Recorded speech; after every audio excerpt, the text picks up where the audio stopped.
Greetings. This is Justin Allen with the Elite Nurse Practitioner. Welcome to the Elite Nurse Practitioner Show, podcast dedicated to nurse practitioner entrepreneurism and achieving financial freedom, where I talk directly with nurse practitioners who need help. Listen up, our market is saturated. Jobs can be scarce. We are underpaid. We are undervalued.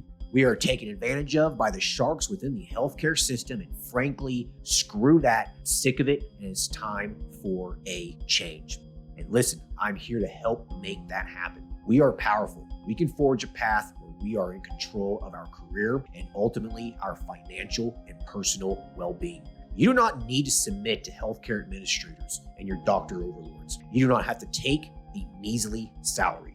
You do not have to work 50 to 60 hours a week. There is a different way, and I'm here to show you that path. This podcast is raw and unfiltered. I have not talked to the nurse practitioners in this podcast prior to the call outside of an email exchange to schedule the episode. What you're about to listen to is a consultation session between a nurse practitioner and myself. It is real, it is unscripted, it is unplanned, and I have no idea what we're going to talk about. Anything and everything can happen during our conversation. The nurse practitioners in these episodes are struggling with an issue in their professional or financial life, and they have reached out to me for help. My goal is to help the nurse practitioner with actionable advice that will enhance and improve their professional, business, and financial life. My other goal is to hopefully help my nurse practitioner sisters and brothers build a more productive, powerful, and free life. So I hope the content and information within these podcast episodes does just that. All right, onto the episode.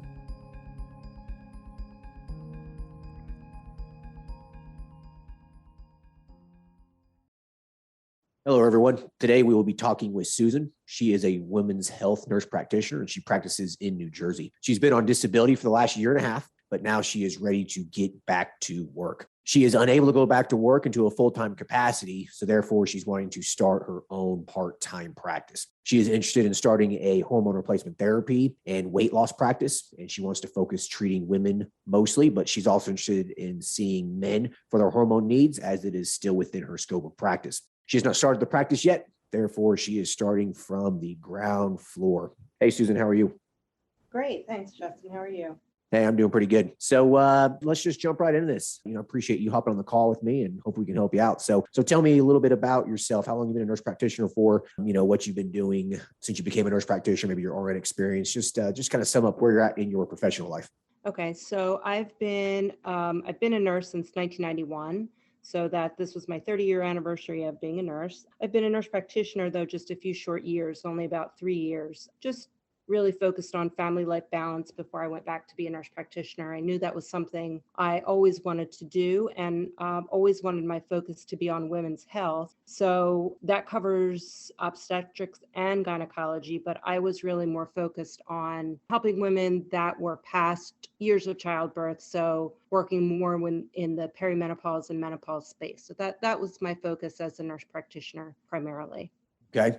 So I guess some sort of unfortunate events happened in your life and you had to go on disability. So for the last year and a half, have you really been doing anything, or were you just practicing? I mean, it sounds like maybe you just practiced for about a year and a half as a nurse practitioner, and then you kind of just became disabled short term, or what? Yes, that's correct. So when I went out on disability was right at the beginning of COVID. And during that time, I worked for a solo practice. It was just me and the physician that I worked for. So honestly, I was ready to go back to work months after I went out. But because of COVID, he wasn't able to hire me back. So during the time I've been off, I've just been making sure that I maintain my CEUs. I've done as many sort of learning things as I could to make sure I didn't have a lot of, knowledge decay and that sort of thing. But my particular specialty is difficult to find someone that just wants women's health NP. And again, the time that I had off really helped me to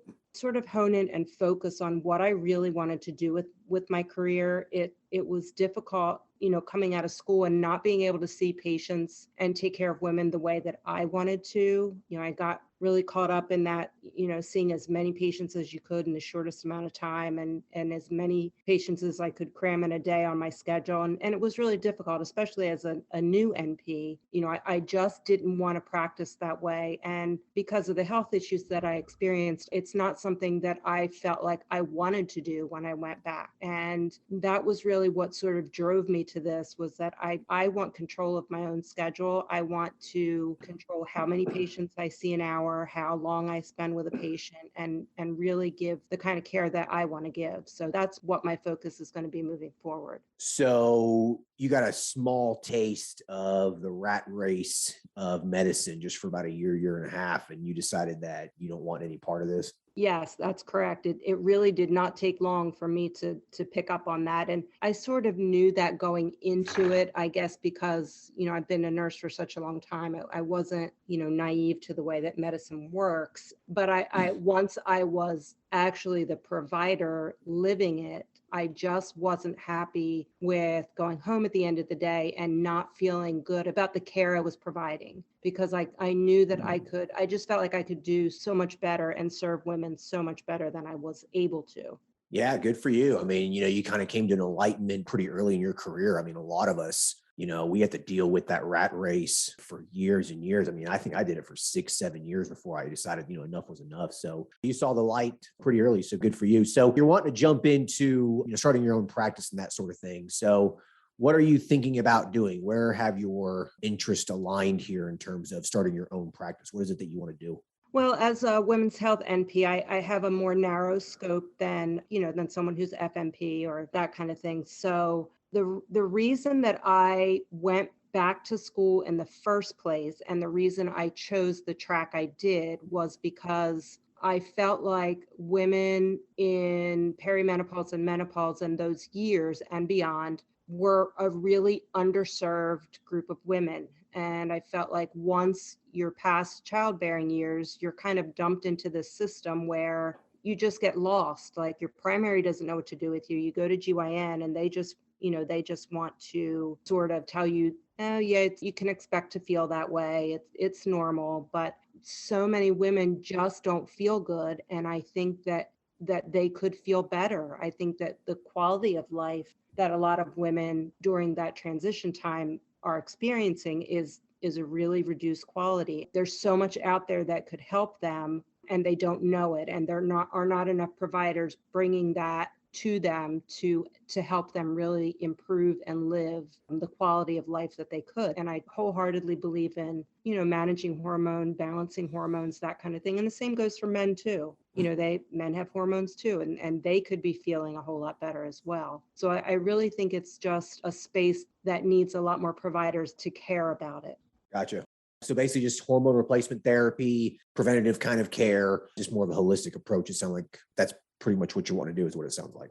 Yes, that's correct. And I think weight loss would really tie in nicely with that, just because that's also an issue, that women and men experience. But I think that those two things would really mesh really, really good together. Oh, for sure. I mean, if you control the weight, you get these people to, lose 15, 20, 30% of their body fat. I mean, they're going to feel better for sure. And their hormones will, rebalance in some people. So yeah, for sure. I think that'd be a good model. So I guess with that said, what's the competition like in your area? I know you're in New Jersey, so it's, it's a small, highly densely populated area. So what's that looking like there? I mean, do you have a lot of competition, right from the get-go, or? No, there are really only very few providers in my area. I'm in the southern part of the state, so if you're familiar with the state at all, I'm sort of in between Philadelphia and Atlantic City. So we're not as densely populated as the northern part of the state that's close to New York or outside of New York City. So it's more rural down here, a lot of farming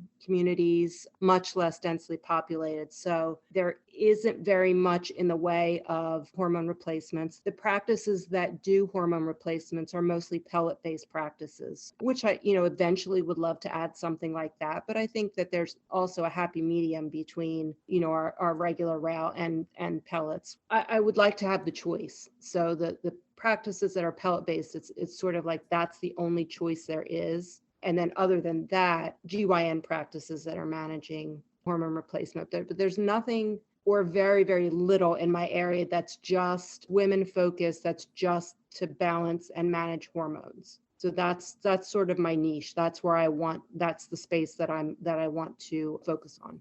Yeah, that's the problem with a lot of these pellet providers is, they receive pellet training from a specific company and then they're forced to utilize that company's pellets only. And then that pellet company basically gets them locked into a contract that they can't get out of and they can't really prescribe anything else but that. And so, anyone listening to this, avoid those kinds of companies, avoid getting into a contract with a pellet company because you're forced to only use their pellets. It really destroys your margins and it's a disservice to patients too. Because, like you were saying, some patients want cream. Some people want topical products, injections, troches, oral products, and those kinds of things. So first piece of advice for you is do not sign a contract with a pellet company. Okay. Right. It seems like it's an either or thing. So that, like you said, the pellet practices, it's really all they offer. And I'm sure, like you said, it's because they're in a contract with someone. So that's what they need to do to meet their margins, but it doesn't serve the patient in the best way. So yeah, there's an awful lot of women that don't want to go that route. And, it needs to be options. It needs to be options based, to meet their needs for what they want. Yeah, absolutely.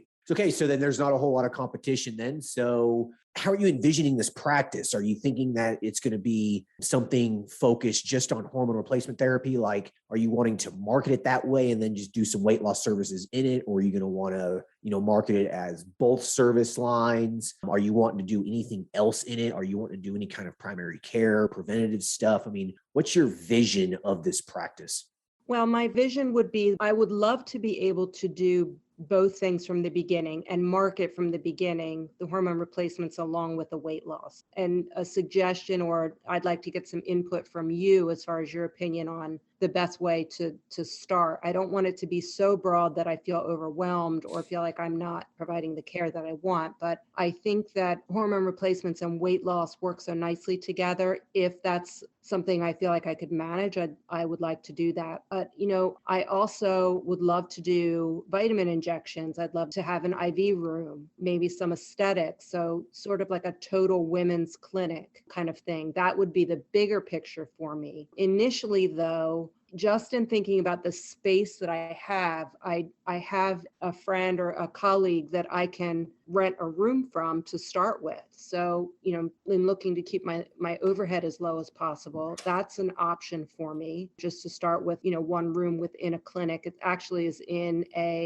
not a med spa, it's in a colonic spa, like a colon hydrotherapy spa. So I'd have dedicated room space that I could practice out of and then sort of grow from there.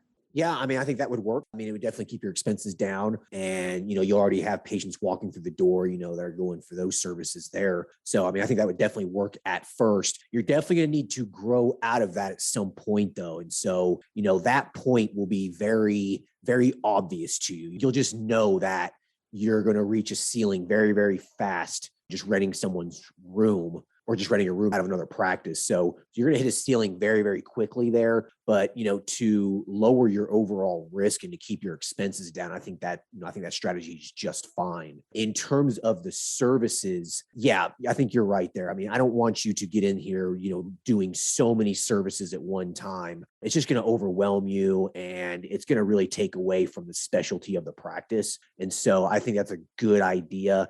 Doing some IV infusion, some nutrient injections, vitamin injections, those sorts of things later on. That's something that's easily integrated into a practice like this. But I think your focus then should just be maybe the hormone replacement therapy and weight loss at first. And then what'll happen is that you'll find out from your patients, what it is that they want, and those sorts of things. Like you might find that everyone coming to your practice mostly just wants hormone replacement therapy and weight loss is just something that's just there. It kind of just fizzles out. People don't really utilizing it as much. And maybe you're getting a lot more inquiries about maybe some vitamin infusions and those sorts of things. So this will be one of those things that'll just evolve over time, over the next year and a half. But yeah, I think just a narrow niche is really the better way to go at first. It's just an entire wellness kind of practice, something that you're envisioning here in the future. I think if you did all those things at one time, it would probably overwhelm you. And honestly, it'd be impossible to do that out of a little room out of another practice.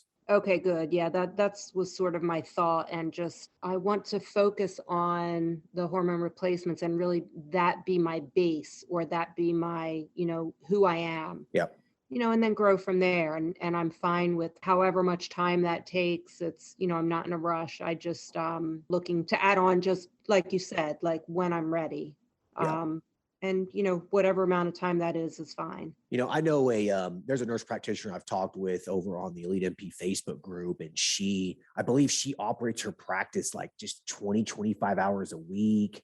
And like all she does is hormones. It's literally all she does. She does pellets, and then she also does some topicals and some other routes as well. That's literally all she does. And she's doing very, very well. So, this kind of model definitely can work, especially if there's not a whole lot of competition. So with that in mind, you've already determined your focus. You've already determined the service line that you want to do. So that can be one of the hardest things. You already have a space. I believe that you told me before we started recording that you already have the business stuff in the works in terms of like the LLC and those sorts of things. Yes, that's correct. I have that background stuff.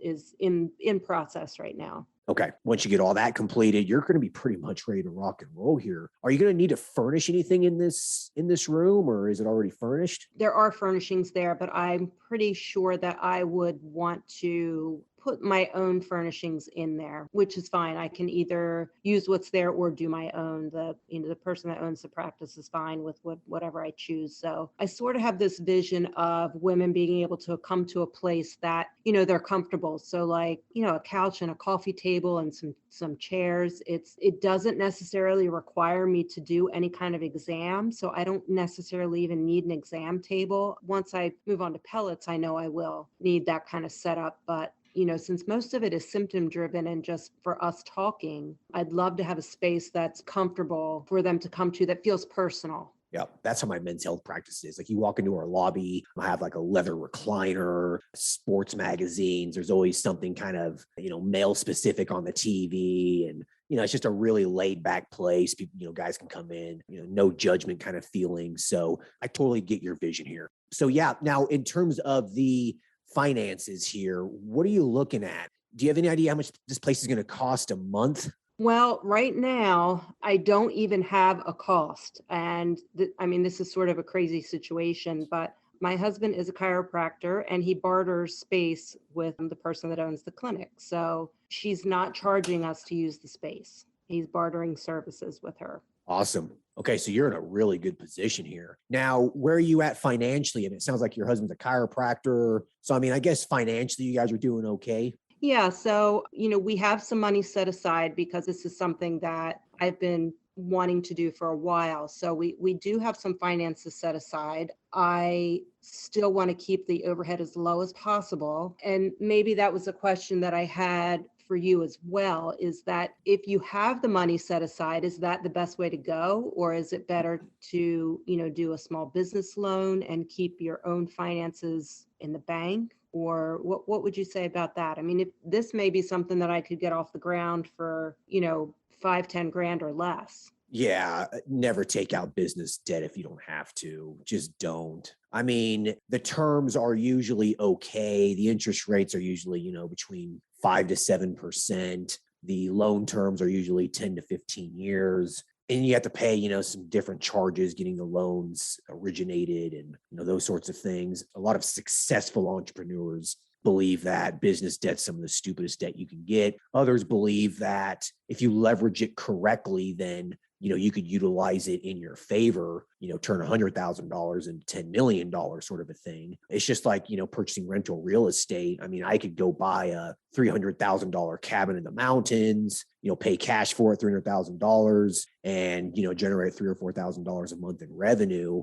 It would take me close to 10 years to pay myself back. Or I can take out a loan for the $300,000, pay $1,500 a month and generate cash and have it pay off itself while generating money. So it just depends on how you leverage the debt. Something like this, $5,000 to $10,000. I just don't see the point in taking a loan out for something like this. If you were going to open up a large urgent care where you needed an x-ray machine, 5 exam rooms, multiple staff, you needed operating capital to, pay the bills, to pay the staff until revenue starts generating, then yes, I can see taking out a loan in that instance. But for what you're wanting to do, I really just think it's stupid. Just use the cash you got. I mean, if you got $10,000 saved up for this, that's more than enough. You do not need more than that to get this off the ground, even if you were renting someplace out, because this is going to turn into a positive cash flow business in a matter of 2 or 3 months. I mean, you'll make that $10,000 back in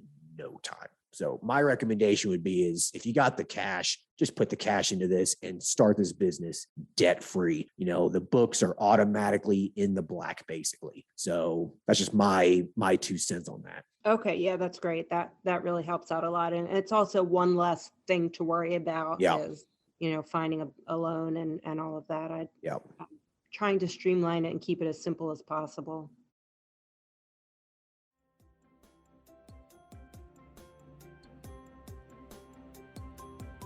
All right. I hope everyone's enjoying the episode so far. I just wanted to take a quick break to thank everyone listening and also give a big thank you to all of my social media followers and email subscribers. If you haven't done so yet, please subscribe to our email list at www.elitenp.com and make sure to follow us on Facebook, Instagram, and LinkedIn. Email subscribers will receive updates on new weekly podcast episodes, multiple weekly articles we publish, new courses, and everything else related to helping you succeed. Remember, all elite nurse practitioner courses are designed to help you build a niche practice, increase your financial strength, and to break free from the rat race. If I can break free and the other countless nurse practitioners can break free, then so can you. Additionally, please share this podcast with your other nurse practitioner sisters and brothers out there. The more NPs that venture out on their own, the stronger our profession will become. Now, let's get back to the episode.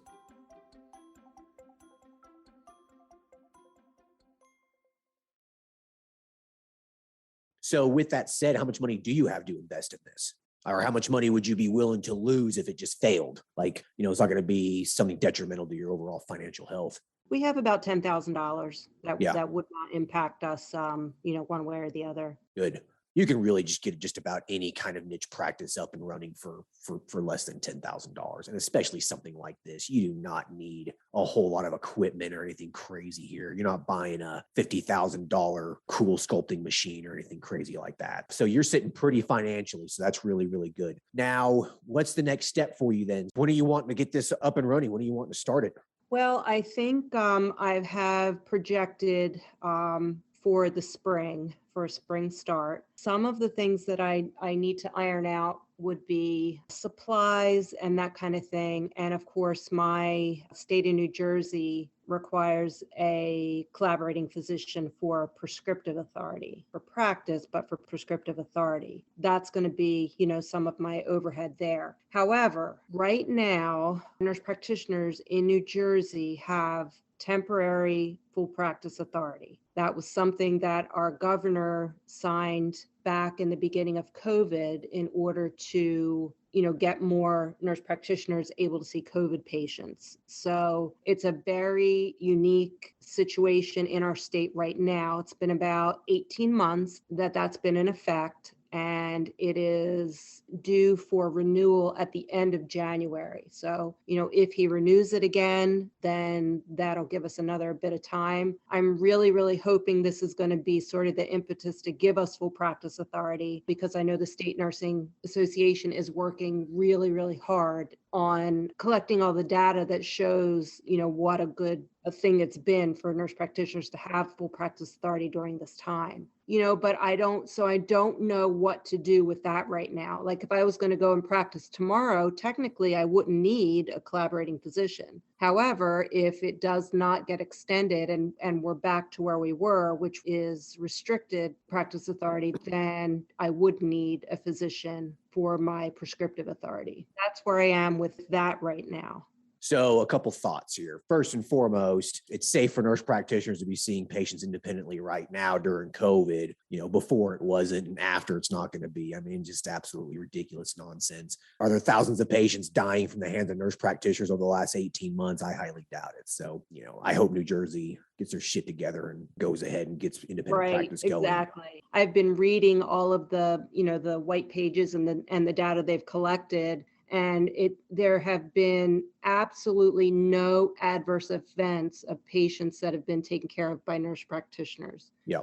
So what are they going to do? They're going to go back, like all of a sudden, then it's not safe anymore. It absolutely makes no sense. So if it does go back, then we know it's purely political BS and, and it's nothing to do with patient care. We know it's all about the money and nothing else. Come on, none of us are naive to that fact. It's all about money. It's not about patient care. But anyways, I don't want to go off a sidetrack here with that. So a couple thoughts here. If the governor signs this off in January, it'll probably be for, 3 to 6 months or something. I'd say that's the green light to go. You can worry about a collaborator a little bit later.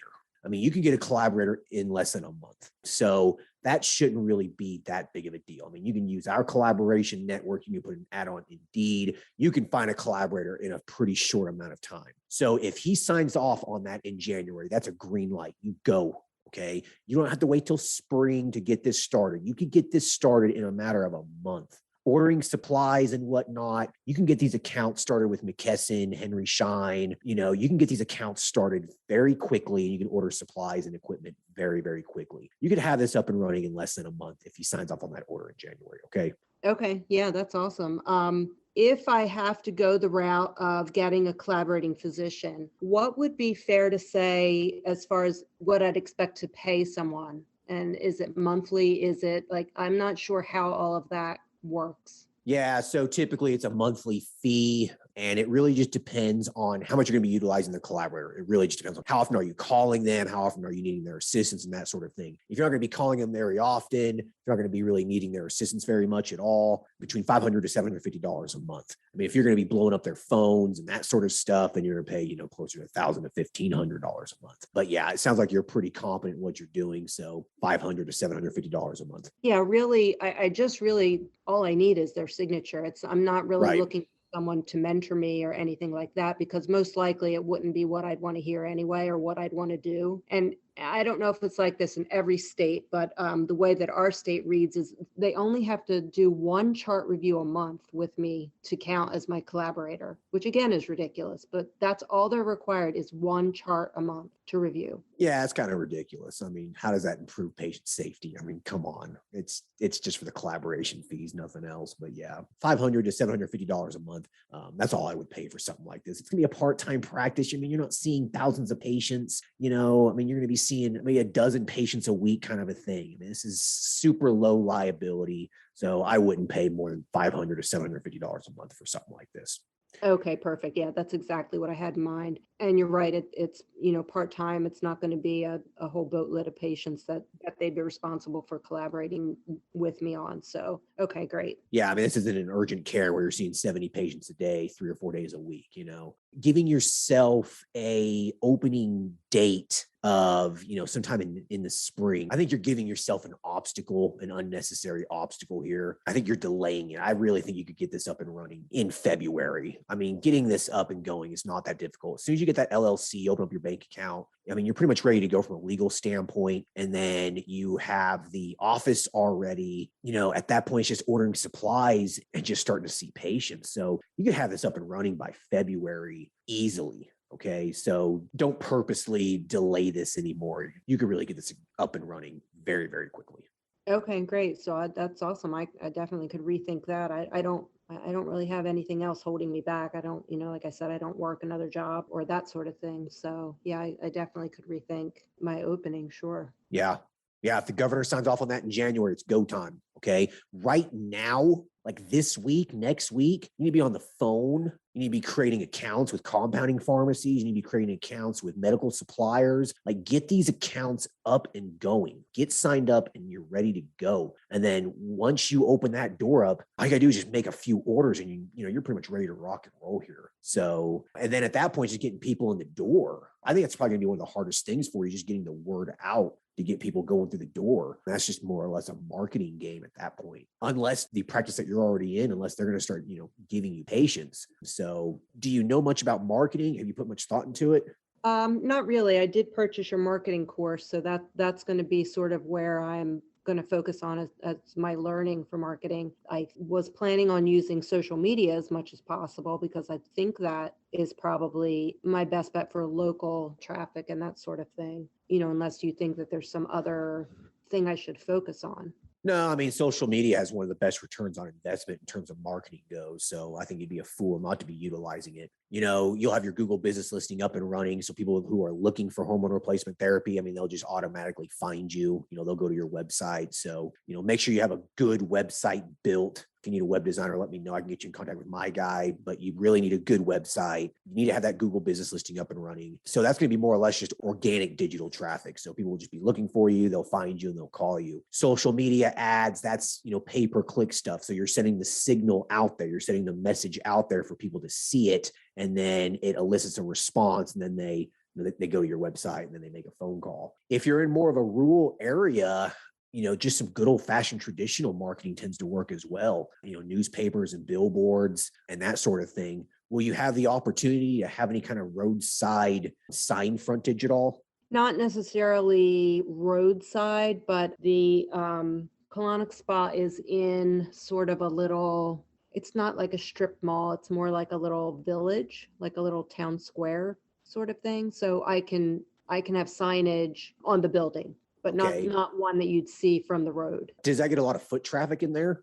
A fair amount. Yeah, a fair amount because there's so many different businesses. There's a lot of foot traffic as you're going, past from one business to the next. Perfect. So, I mean, you definitely want to sign out there of some sort, just those little foldable signs you can put on the sidewalk, just something like that. Stick with a very simple plan at first, get your feet wet. I mean, you don't need the income. You'll have very few expenses at first. So you can just gradually get into this until you find your voice, so to speak. So yeah, so I think maybe having some signs out there and then doing some digital marketing. If you maybe get a billboard up, just leave it at that at first and just see kind of what happens. I mean, you'll know in 2 or 3 months what's working and what's not. And then once word of mouth starts, it just snowballs after that. There's a lot of practices that after a couple of years, they just stop marketing because the word of mouth has just grown so much and their organic digital presence is just there. Like they just rank number one on Google. People look for them and they just basically stop spending money on marketing. So that's something that usually happens a couple years after you start,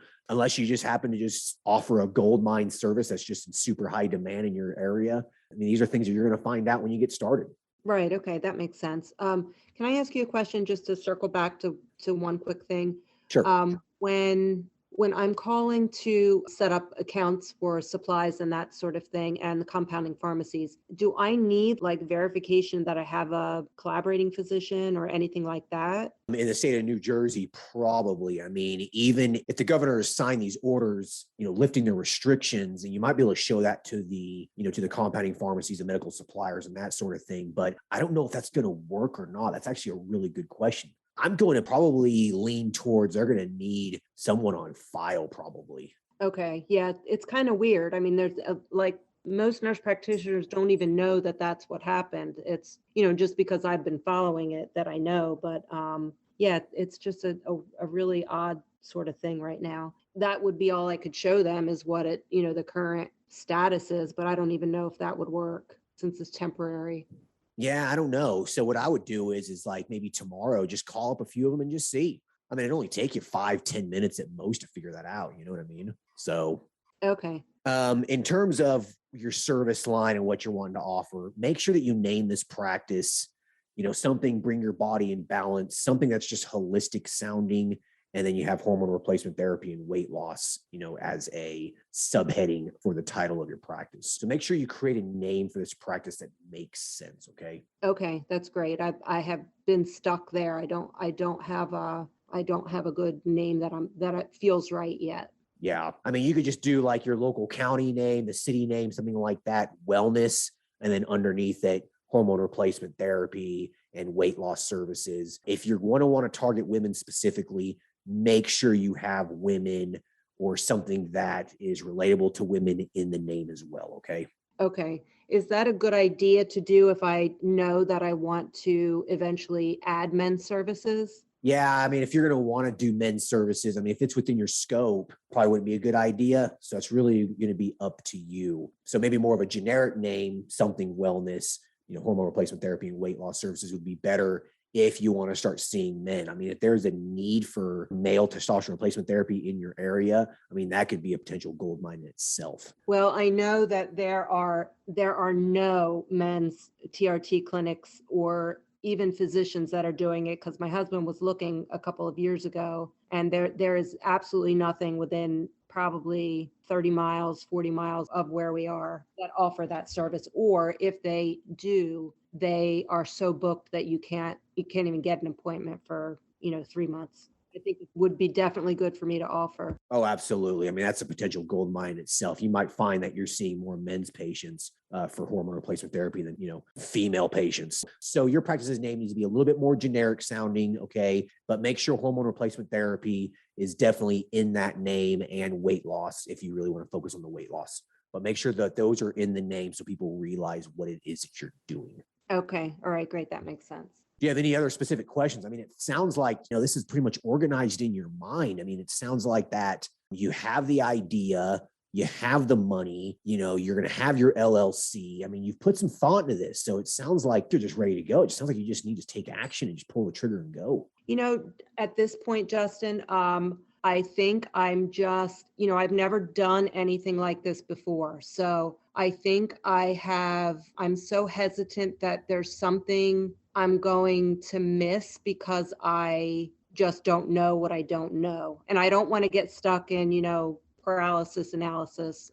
So I know that things like malpractice, like I have not investigated that to the depth that I don't know what to do with that yet. So that's something that, I'm going to need some input on. Yeah, that's simple. I mean, malpractice, you just call up either a malpractice broker like Wellness Medical Protection Group or Clifton Insurance, or even go to a website like CMNF Group and just get a quote and just get it and go. Just make sure that they are aware of what you're doing, okay? Just make sure that they're aware of the services you are providing. As long as they're aware of the services you are providing and it's on the malpractice application, then you will be covered. All right, Yeah. that sounds good. The last sort of thing I wanted to hash out is that in my mind, I want this to be cash based. I'm not interested in taking insurance. I'm not interested in anything to do with insurance. So is that a wise thing? What's your input on that? Oh, absolutely. I mean, I'm 100% for cash practices. I mean, when you get insurance in it, when you get Medicare and Medicaid into it, I mean, you're just inviting third parties, you're inviting the government into your business. Yeah, I would say just stick with cash. People will pay cash for these sorts of things, okay? Do not let the fear of, people not paying you cash for this stop you from just sticking with cash only. People will pay cash for this, all right? And it'll make your life a hell of a lot easier. Okay, good. That was my thought. Any idea of where I could look for how to price my services? Yeah. So if I was you, I would just call up some other clinics in the area that are doing something similar. I mean, I know you don't really have a whole lot of competition right there where you're at, but call the ones like within the region, within an hour or two, see what they're charging, and then kind of just come to an average. Okay. All right. That makes sense. Is there anything I have to do from a legal standpoint as far as, I've never been credentialed with any insurance company. So do I have to opt out or anything? If you've never been credentialed, then no. Okay. And for Medicare either? Correct. If you've never been credentialed with Medicare, you don't have to worry about it. You don't got to follow their rules. Okay. It's great. Okay. Yeah, no, the practice that I work for, I wasn't credentialed individually. It just was the physician I work for. I guess that's how it works. Am I assuming that correct? You're going to want to maybe just double check. They might have credentialed you. So you might want to maybe call them up and ask them, or see if you have a CAQH number or whatever with Medicare, Medicaid. So yeah, maybe just give them a call and see. I mean, if they were just billing through through the docs credentialing, then the chances are maybe you weren't credentialed. I mean, if you don't remember signing off on a bunch of credentialing paperwork, then chances are you're probably not credentialed. No, I don't remember signing off on anything. And I know that just from my husband's practice, I know that CHQ, you have to renew it every, I don't know, however many months or days or something like that. So no, I don't remember doing anything like that at all. Yeah, there's a website where you can look it up. Medicare providers who are enrolled in Medicare. I don't know the exact address right off the top of my head, but if you just go to Google and look that up, you should be able to just search your name and see. Okay. All right. That Yeah, makes sense. I yeah, could try that as well. yeah. Listen, I mean, you're ready to go. Don't let analysis paralysis stop you. That prevents so many nurse practitioners and even non-medical people from starting a business. They just get stuck in their head. You need to ask yourself two questions here. Okay. Is what I'm going to do going to kill someone, or is what I'm going to do illegal to the point where, it's almost criminal? If the answer to those questions are no, then don't really worry too much about it. Okay. Yeah, I can say no. For both of those. Yeah. So, I mean, you're pretty much ready, I mean, no one's going to give you shit for getting to cross a T here and there or whatever when you're first getting started. Okay. I mean, as long as you're not doing anything illegal, that's criminal. And as long as you're not doing something that's just super, super unsafe, in terms of patient care, I just really wouldn't worry too much about it. Literally, you're asking the right questions. You've done the right things. I mean, I really think it's about go time for you. Okay. Well, maybe that was the permission I needed. Yeah, no. I think you're good. I think just get out of your head and go. Just start doing one thing at a time. And before you know it, everything will be done and you'll be seeing your first patient. That's what you got to do. Just do one thing at a time, get it done. Create that one account with one pharmacy, create that one account with this medical supplier, put an ad on Google, put an ad on Facebook, have your website, order your supplies, and just do one thing at a time. And before you know it, you're going to have a nice, furnished, equipped office space, and you'll be seeing patients. Okay. That sounds awesome. Yeah. It's not that hard. Do you have any other questions? I don't think so. I think we covered the bulk of everything I had rolling around in my mind. So yeah, that's awesome. Awesome. Yeah, you definitely got this. So hey, listen, I appreciate the time that you took to talk with me, and I hope this helped, and maybe we can follow back up in 6 to 12 months and kind of see where you're at. Yeah, that'd be awesome. It definitely helps to kind of, get all the thoughts out of my mind and talk it over with someone, been there and is doing this. So yeah, it's huge, huge help. Awesome. All right. Thank you very much. And I hope everyone enjoyed it. Thank you. All right. Take care. I hope everyone enjoyed that conversation with Susan. I think one of the big takeaways here is that you shouldn't let analysis paralysis stop you from taking action. I mean, Susan pretty much has this thing down. I mean, she has this plan in her head. She sounds like she knows exactly what she's doing. She's following all the steps from the website and the courses. Like, she gets it, all right? She has all the steps in her mind. She knows what she needs to do, but she still fears that something might be wrong. She might be doing something bad, doing something illegal. As long as you're not killing someone, as long as you're not doing something criminal, okay, there's not a whole lot to worry about here.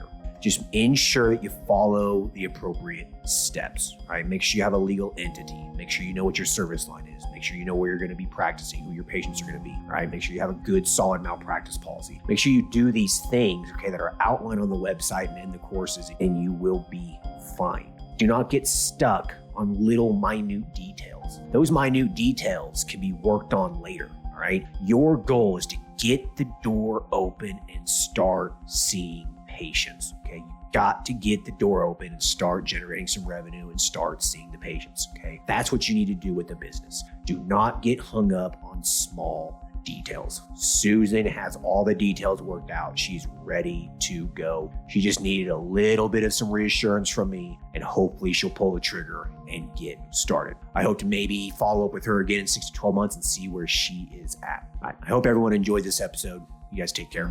Thanks. Bye. Thank you for listening to the show. Quick legal disclaimer. The content of this podcast is meant for informational and entertainment purposes only and should not be used as legal, financial, medical, regulatory, or practice-specific advice. For information pertaining to your specific legal, financial, medical, or practice-specific needs, please be sure to consult with your lawyer, CPA, medical director, and/or your state's practice laws and the most up-to-date clinical guidelines. As always, do your due diligence when it comes to any information found online and in podcasts. The content in this podcast is copyrighted by Galaxy Medical Southwest 2022 and cannot be duplicated, rebroadcasted, or reproduced without our written permission.